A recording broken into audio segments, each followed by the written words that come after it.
What happens when two parent coaches, one a Christian and the other an agnostic Jew, sit down to talk about parenting? I'm Deana Thayer. And I'm Kira Dorian. Welcome to Raising Adults, a podcast about future-focused parenting. Hello, and welcome to Raising Adults podcast. Well, it's a big one today, but I'm excited about it because I have experience with this one. So today we are going to be tackling substance abuse and how do you talk to your kids about drugs and alcohol? What are the things you're planning to do around that? And I'm going to let you start, Kira, because I have obviously a lot of thoughts on this topic because we've kind of been through it with one of our children. So I will at least share my why. My why is I had parents who participated in some, like they drank around us and whatever, and it wasn't the end of the world, but it made me not want to do that as an adult. And then also now having a child who's been through it, it's really important to me to get this right because it's pretty prevalent in our society, and there's so many areas where children get exposed to things younger and younger. And we talk a lot on this podcast about thinking ahead and being proactive rather than reactive and all of those things. And so I think all those principles apply, but you as parents out there have to think about how are you going to handle this if it hasn't come for you yet? And then if it has, is there any course corrections maybe you could be making? And so I have to be honest that my why wasn't, the foundations weren't laid super long ago. Some of it has been on the fly, and we've talked about that. I mean, sometimes parenting happens because you get thrown a curveball. I was very much prepared for this conversation because I knew I had strong feelings about it. Having seen it growing up, I didn't want anything to do with it, and I knew what I was going to say, and I had all my best laid plans, and that doesn't always work out. So I just want to at least say for me, my why is coming primarily from experience, and so that's important to note. And then I'll let you just start, and I can share in a little bit. Okay. Yeah, I think my why is probably the same as most parents' why. No one wants their kids addicted to anything, right? We want our kids to be healthy and functional and have great coping mechanisms. And but I think that, and I know because this is one of the times where we really did discuss this episode before we launched into it. And we usually don't do that, everyone. We usually just say, hey, we're going to talk about this. And record. But this was one where we had a really good discussion. And I think that for me, my why was that. I want them to have a healthy relationship with anything that they engage with that I'm trying to think how to even say this. Because to me, let me just launch into the how. So I said to Deana before we hit record that I think this is a little bit like when my husband found out we were having twins. And he's a twin. So he was like, oh, it'll be fine. I'm a twin. And I was like, yeah, I don't think being a twin and raising twins are the same thing. Not quite. And I think this topic is kind of like that. I was raised by parents who had a really healthy relationship with alcohol and who had dabbled in drugs when they were young and were comfortable with me dabbling in drugs when I was young, but also set up really smart parameters around that and really just encouraged me to have a healthy relationship with anything that you do sometimes. And I think it was always presented like there's a big difference between I sometimes go skydiving and I have to go skydiving every single day. But I say all of that because my kids are 7. So I can have all the philosophies in the world about this topic, and I'm certainly happy to share what worked for me as a child. But I haven't had a teenager yet. I haven't had a young adult yet. And so I don't know how this is going to play out. And I just want to be really sensitive to the fact that Deana has seen this play out. And so, again, like being a twin and raising twins are not the same thing. So I'll just share a little bit about what I experienced growing up and some of the conversations Dave and I are having, because we're actually really not on the same page about this yet, and it is requiring more and more conversations. So my parents, I think I've said this before, like they were pretty, not hippies, but they were forward thinking for their time. And they really, I think, had this philosophy, which we've talked about, of the boundaries here and everything within it is free range. And there was also this real level of trust that they put in me. It was assumed that I was going to make the right choice. And only when I didn't, which was rare, did that have a fallout. And I think there was also this underlying current, they never said it, of if you mess up around this topic, even once, it's all over. Like, it all goes away. We are giving you some space around this because we believe that you deserve it. But if you show us even once that you don't, it's over. And so I felt a responsibility to live up to that, right? Like, my parents were pretty cool compared to most other parents. And I did not want to ruin that or disappoint them. So I think that helped a lot in what they did. Saying that, they were very open. They didn't drink. Neither of them are big drinkers, and I'm actually not a big drinker as a result of that, I think, because it just wasn't modeled. Whereas Dave, my husband, is English, so he likes his beer. So the modeling in our home already is a little bit different. Even between the two of you. Right, totally, because they hardly ever see mommy drink, and daddy pretty much has a beer every day, you know. So there's a little bit of that that's different. But when it came to drugs, their attitude was, I believe that you're going to do it because we did it. We cannot expect you to do anything differently than we did. And we would rather you do it with us where we know that you're safe than not with us where we don't know what's happening. And so the way that fell out was when I was 14, I told my mom I was kind of getting curious about marijuana and what that was like. And she said, well, if you're going to do it, I'd rather you do it with me. And she had a friend who smoked marijuana. And so she called her friend and got a joint, and we smoked a joint together. And that was my first exposure to drugs, was with my mom. She didn't, I mean, she's not here anymore, but she didn't smoke pot outside of that situation she had when she was younger. But she saw it as an opportunity to be with me in case something went wrong and to work with me and talk me through it. And so it was something that, you know, through high school, I occasionally had a joint. I occasionally went to a party and drank. They also said, and I loved this, they said, if you ever are drunk at a party, you have to call us. You will not get in trouble. You will only get in trouble if you don't call. And I think that's what I liked most about what they did. There were no illusions of like, and this is, I'm trying to think how to put this, but you know, I like the idea that parents should not expect their children to behave any differently than they did. Saying that, everybody's different in terms of what they've done.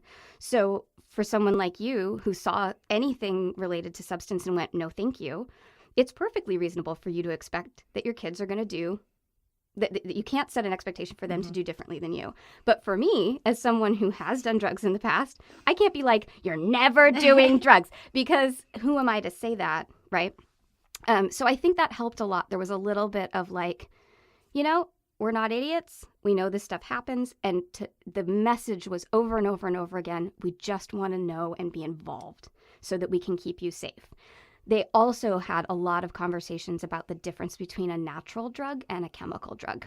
And, you know, it's different now even than when they were, because natural drugs even are laced with all sorts of stuff. But, you know, they kept saying things like, it's the chemical stuff that is the scariest and the most dangerous and the most addictive. So please don't ever touch that. And I got that feeling from them of like, there's this kind, and we don't even talk about that kind. That's a no-go. And I remember one time when I was in my 20s, I mentioned to my father that a friend of mine was doing E regularly, and I was thinking about trying it. And he was so cool. I don't know how he did this. I think you talked about the like stunned on the inside and Oscar performance on the outside. And he just said, well, you know, he kind of normalized it. He was like, I can see why you're thinking about doing that. He said, I just want you to think about something. You know, some people have like such a strong reaction to E that they die, right? It's one of those, it's rare, but it happens. And he said, I just think it would be such a waste if you were one of those people. And then he left it. He left it with me. And I can't even imagine how he did that, right? Like you're sitting there and you're like, okay, so I'm just going to share my thoughts with you. Yeah. But he did. While freaking out on the inside, possibly. But because he didn't, because he sent the message of, I want you to think about this, but I trust you. That over and over, we trust you, we trust you, we trust you. I never tried it. And I really think that's a testament to the parenting. So, like I said, I don't know how this is going to fall out with my two. Interestingly, Dave is far less concerned about alcohol because he drinks, and totally disagrees with me about drugs. He's like, they'll never do drugs. I was like, okay, well, I disagree, and I don't actually have a problem with it if it's it's not something that's happening every day. It's a sometimes thing.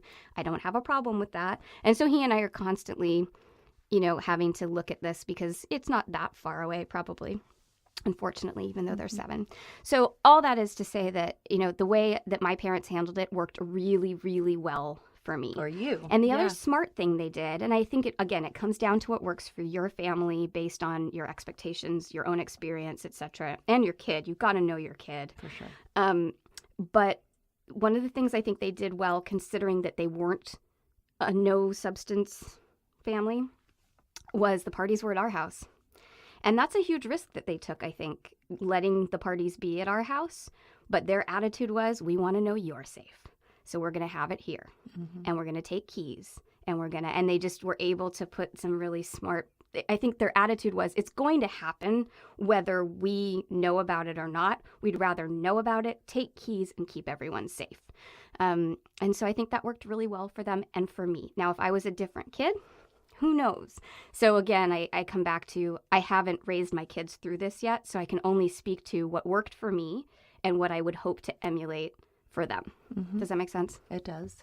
And I think it's really key that you said that piece about knowing your own child, because some respond really well to hearing, I trust you. I'm pretty confident you're going to do the right thing, so I only need to put up these few little fences here and there. And then there's other, I think, children and teens who take that as kind of this license to almost do whatever, and it can go sideways. So it's a lot about knowing your child and a lot about talking about this ahead of time. So especially because you guys aren't exactly identical yet, it's good that you and Dave are talking about it. And this is exactly what we chat about all the time, because it's way better to have your approach ready to go than to have to be on your heels and going, oh, now what? And I speak from experience. So we'll see what today is like. I don't know. It might be really emotional for me. I might get through it just fine. We'll see. But it is important to me that I just give a little disclaimer to say I have spoken with all the people that I need to have permission to talk about this. But I'm going to be very careful. And secondly, I'm primarily going to be talking about my experience as a family member of an addict and how that impacted me, because that is my story to tell and I'm allowed to share it. But I want to be really considerate that the other people's stories are theirs. So just wanted to get that out of the way. I've talked to everyone in advance. So the how in our family was a little bit created as we went. And that's not ideal. I want to be really forthright about that. But as our listeners know, we have children who, at least at some point in their lives, were not with us 100% of the time. So they're going back and forth, and sometimes an issue will crop up while they're with you that wasn't even a thing last time they were with you. So that's been what it is. It's unfortunate, but it is what it is. So in our family, we did have a child who ended up dealing with an addiction issue, and we're actually kind of still working it out. It's still happening. So it's not easy. I just want to share today kind of what that was like for me, because I think parents need to hear, hey, this is going to impact you. If you get too much of the attitude of, well, it's going to be fine, it'll all work out in the end, and think that there isn't a ripple effect onto you as a parent, I would really caution against that, because it affects the whole family. If you have more than one child, it definitely will affect siblings. So I want to make sure to share about that. And then the other thing is just being really real about what we maybe wish we would have done differently. And I've actually asked Scott too. And so I would love to share some of that. So for us, about a year ago is when we found out that we had a child who was struggling with some of this, and we took very swift action. It was literally within 24 hours we had this child in treatment, and I'm talking inpatient, sleeping there. So it was not a joke to us. We weren't just going to go find a meeting or start with this really soft entry. We wanted to hopefully just nip it in the bud. And I think something for me as a mom, my thinking was, this is about saving a life, because when these things go too far down the trail, literally people die. And that is not overstating it. So to me, when the internal mama bear comes out, this is life or death. So who cares how much it costs? Who cares, how it disrupts our life? this is what you have to do to save your person. So that's an important thing to note. You might have to take time off work. Your schedule's going to look wonky. I mean, we were at the treatment facility several times a week, and nights, weekends, whatever, because you just go when you can, and when the visiting hours are there, you're going to be there. That's it. I wanted to be there every time that I could. And super kudos to my husband, because he was there so much. And I love that I think sometimes it's easy to think that moms are kind of this primary, and I think we even still do that here in 2019. So I love that there was also this awesome dad figure in the mix. I thought that was great. So we went right to inpatient. That was just our personal choice. I would say I'm not someone who can give legal advice or whatever, but if your insurance will help, do that. I mean, it's much better for them to just get immediately surrounded by people who can help them. And I think that was really positive, to not have it be just a couple hours and the rest of the time you're still in your same environment. To actually remove you from your environment and get that support, I thought was really great. But it was not easy. It was a very strange month, because we also were missing a person at our house. And that was not easy. We both had to miss some work for the process of admission and all of that. And so there's a lot of logistics. But for our purposes, it was what needed to be done, because it wasn't just something small. We had to kind of take it seriously. There was some other things going on. And I also will say that I think there can be something I've heard a lot now that I'm kind of walking this a little bit, is things like, well, it's just weed, or just, I get feisty about that at this point, like spicy meatball. There's no just fill in the blank substance, because for any number of people, that might be their particular gateway to a lot of other things. And a lot of the things I think we would think maybe are mild, such as, I think some people do this with alcohol, and I think it's pretty common with marijuana, especially we're here in Washington where it's legal for over 21. And so I think there can be this idea that we just kind of dull the senses to it. It's just fine. It's no big deal. But for a developing mind, that's very different. And again, I'm not a doctor. This is me being real about things I learned going through it with a child. But especially for the developing brain, there's no such thing as just pot, just alcohol, just fill in the blank. Those things change the brain chemistry. And frankly, it's not overstating it to say that person's really never quite the same. You're talking about if it's really regular use, though, right? Because it's so tricky, because I think there are going to be parents that they smoke pot themselves, or they drink themselves, and to my mind, it's that same idea of alcohol. Alcohol is a great example. It's legal. Some people can have a really healthy relationship with it. I have a glass of wine like once a month, and I'm totally fine. But some people can't. And so that's true. I sort of want to make sure that we're at least discussing that like, I don't know that everyone would feel like that's the same. Does that make sense? But I think what you're saying, and I would totally agree, is that if you've got a child that's smoking pot every day, well, that's like a child drinking alcohol every day. And even though the alcohol, and in our state, the weed is legal and supposed to be like a sometimes thing, that if it becomes an everyday thing, now we've moved a perfectly quote unquote safe substance into an absolutely not safe category. Yeah, I would totally agree. I think when I'm saying we can't say just fill in the blank, it's for someone who's now grown to kind of depend on that. Absolutely, or need it all the time. Oh, I almost need it to function. I feel really rotten without it.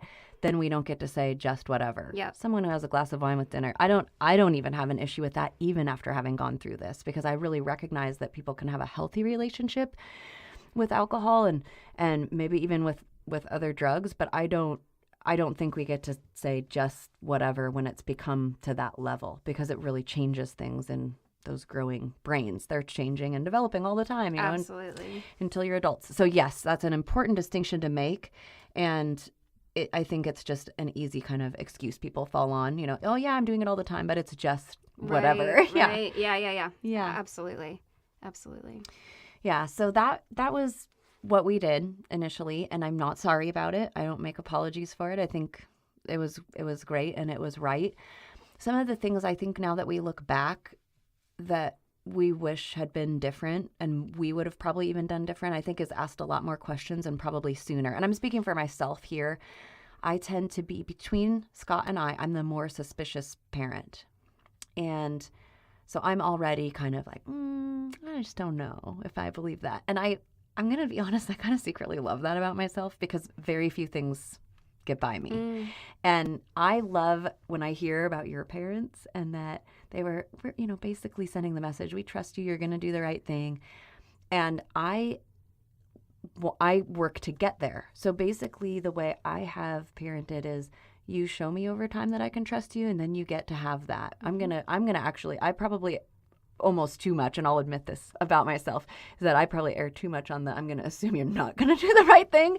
And then when you prove me wrong, I'm going to be thrilled, and you're going to earn some more privileges around that. So literally just this week, I was able to do that for one of our children who just has demonstrated consistent time and again responsibility. And we've had a policy, nobody of the opposite gender comes over if we're not home. And Scott and I were out, and my daughter asked to have a friend over from school who was a boy. And my first response was, no, we're not here. Absolutely not. And then I had to remember what you just said, Kira, is look at the child. And I thought, based on what she's shown me, I can do something different here. And so I said, actually, I want to really reward your responsibility in this area. So while I'm going to say stay out of your bedroom, you can have your friend over. I love and that. So I think it's okay to treat things case by case and child by child. And the same for me is true here. And so even though I err on the side of being more suspicious, I wish I'd even gone maybe a little more there and just asked more questions and been really curious. Or if I didn't feel comfortable, making sure that I was talking to Scott a lot and asking him a lot of questions. And what do you think about what we're seeing? Because we want to look at our children and notice patterns that we're seeing and then talk about what do we do.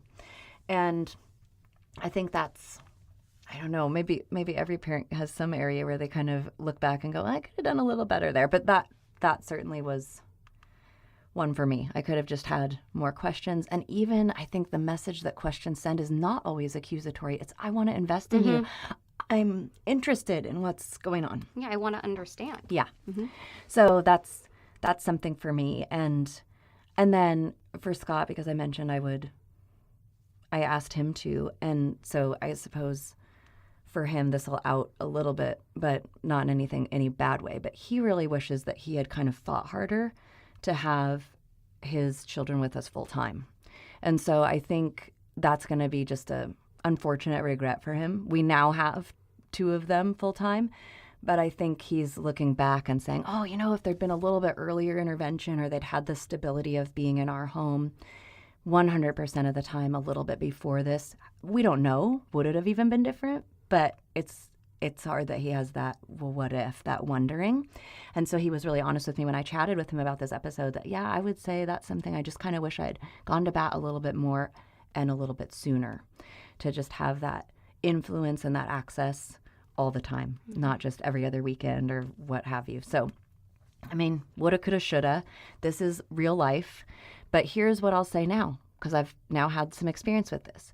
We have some younger ones, and this is going to maybe sound crazy, but I want to just say to anyone who's going through this, if you have siblings, there is a silver lining to them watching and seeing what's going on, because they see that it's not cute, it's not cool, it's not pretty when it gets to this level. It's not fun. It's not even fun. The person doesn't feel good when they're going through withdrawal. It can be kind of scary.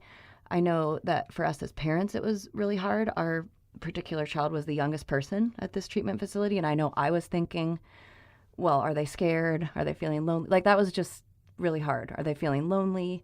We couldn't be there. And that's important that they're removed and that they're not with you, but it's just hard. But I will say for the other children in the home to see the side of it that isn't so cool, because I think that's the thing that happens even as early as middle school, sometimes late elementary, is the first time drugs or alcohol or whatever it is are presented. It's kind of because it's presented in this way that this is cool. This is maybe what popular people are doing, or maybe there's almost this allure because it's kind of secretive, or we can hide and do it, and it's fun and it makes you feel good. And I think for me, that removing that veil and seeing the parts that weren't cool and weren't fun, as sad as that is, I think that was positive, if I can say that. Does that make sense? Oh, absolutely. And I think it's really important that if you're a parent who's maybe more aligned with my view of, I fully expect that my children are going to do drugs at some point. I hope that it's marijuana and that I can keep a good tab on it and that it can be in a healthy relationship. That those conversations about here's what it can look like if this gets out of hand, you have to be having those too. It's not just like I'm not going to worry until there's a problem. Even at 7, we have already had conversations about what is the difference between a chemical drug and a natural drug. What are the fallouts of getting addicted to drugs? What does that look like? What does that mean? We've already had those conversations. And I want to be clear, Dave and I do not do drugs. I mean, I did in the past, nothing major, and never in a everyday way. It was always just a nice to have, but we don't anymore. But I know there are families where the parents, here in Washington, it's legal, so the parents smoke pot, the kids see it. I personally don't have an issue with that, but I think that those conversations have to come with it. Mommy and daddy have a healthy relationship with this. It's a sometimes thing. This is what happens when it turns away from sometimes and into addiction, just like I would assume and I would hope that families are having this conversation around alcohol. You need to be having the same conversations around drugs. I know we're getting to the end here, but I just want to make sure I also talk about the vocabulary of that. Something I've talked to Scott about, and he's really receptive. So again, just he gets major shout outs, but he also is different than me. I don't touch anything. And he likes to drink, like he likes his whiskey or whatever. And I was noticing there was a season there where if he had a really hard day or the kids were being frustrating or we were refereeing a bunch of teenage fights, which are just like bigger toddler fights. They're no fun. It's like, okay, great. It's just toddlers who can shave. But you're still refereeing. He would say, I need a drink. So we had some long talks about the message that sends, that now you're saying you need a substance to cope with your life. And wow, you guys, that's something to be very careful of. Well, and I think it really comes back to, and again, I'm almost hesitant to say this because of the whole being a twin and raising twins are not the same. But I think it also comes back to where mental health is so important. Because if you are arming your children with good, positive coping mechanisms, they are less likely to reach for drugs and alcohol as a coping mechanism versus a fun thing to do. Does that make sense?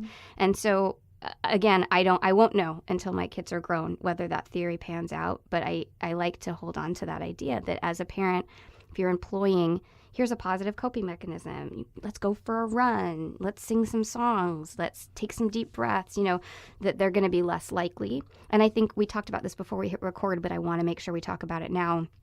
Also knowing your family history around addiction. So I want to be perfectly clear that my family does not have any addiction in its past, at least the past that we know about, and on either side. And so I think my parents felt, because there is no history and they themselves have never struggled with it, they did not, I think they would have parented very differently if there was a history of substance abuse, because there is this propensity for that to continue. Yes, thank you for bringing that up, and because I had forgotten. It's so easy to get in the weeds on this. It's still kind of fresh for me, and so it can go into the ditch of just my personal story, and I want to make sure it stays practical. So thank you for bringing it back to that, because we were talking about this before we hit record about there is a physiological component to this, and so it's important to remember that while there are behaviors around it and there are choices around it, and I don't want to entirely remove that personal responsibility piece, that would just not even be appropriate, that the brain of an addict is very different. And so what's going to happen to them when they try a substance is different than someone who maybe doesn't come with that predisposition or a family history or that genetic component, what have you. There's many things. And even now, people are still learning how this is all interconnected. But there is definitely a difference. We've even seen PET scans. The brains of addicts look different. And so the way they respond to chemical substances is not the same. And I think one thing that can come as an encouragement from that is if you're a parent who's dealt with this, or even if you just have a family member or something, and most of us, at least maybe less than 6 degrees of separation, know somebody who's had a struggle with this, is remembering it's not your fault. And I think particularly for parents, that's so key, because it's way, way easy to go into the guilt. What could I have done? What did I not do that I should have done? You can just play that game all day long, and to remember that there's this other thing going on.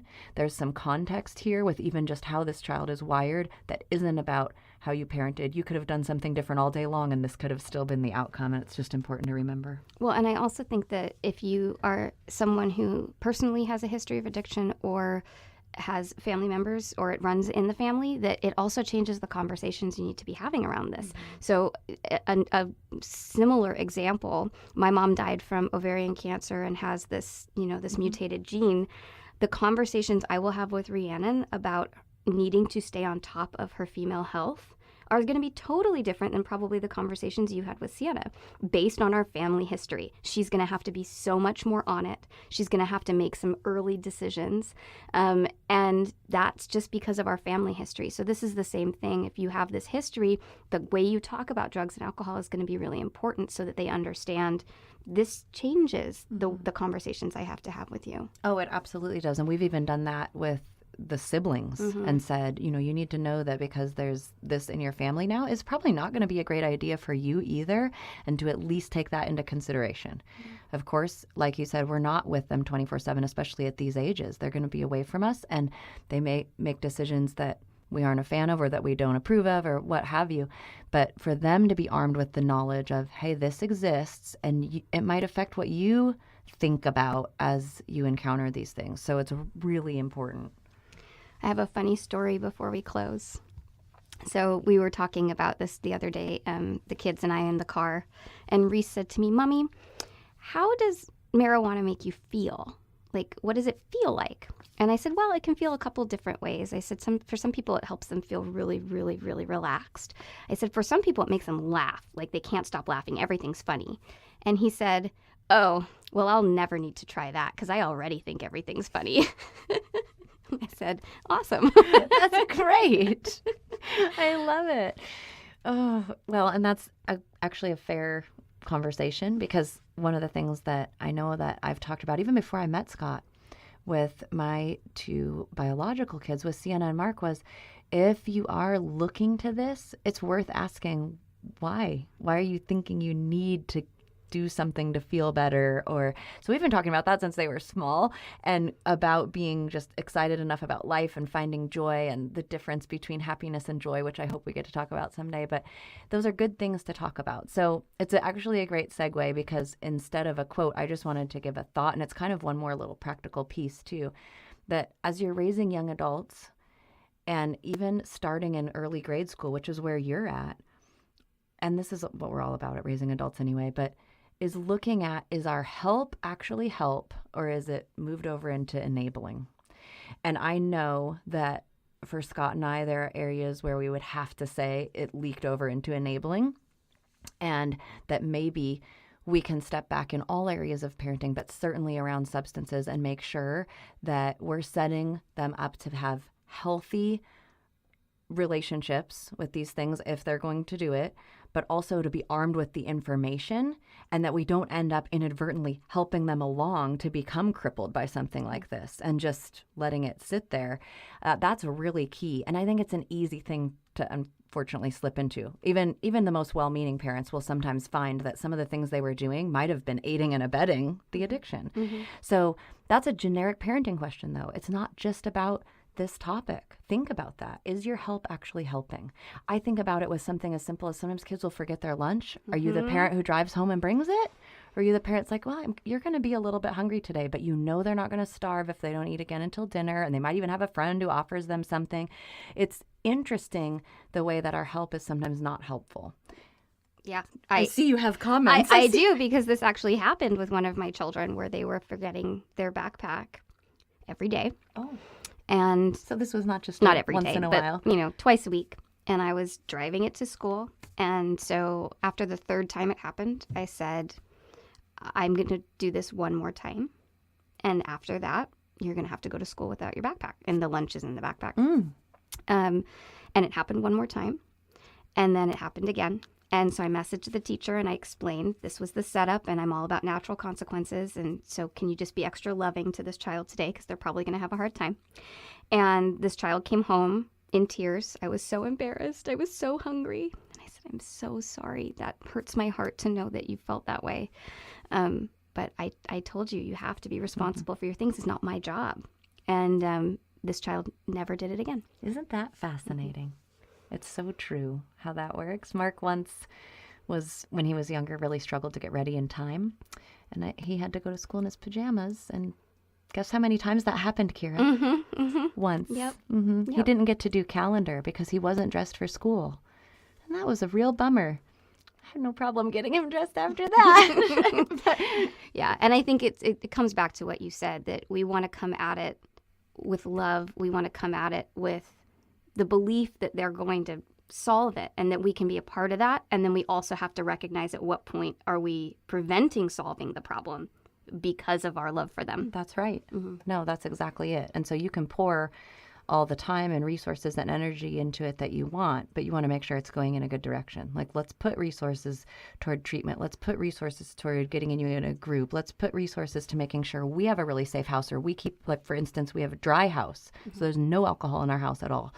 Things like that. We'll put our resources there, but not in, oh, what? You ran out of gas money? We'll give you cash?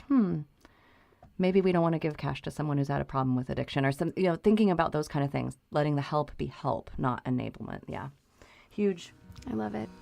Well, thanks for listening. Sorry we ran a little bit over today, but such an important topic. And Deana, thank you for sharing such a vulnerable thing. Thank And you for thanks, letting Scott, me. for letting us share that as Yes. well. And just, I'm sure our listeners really, really appreciate being kind of let into something very real.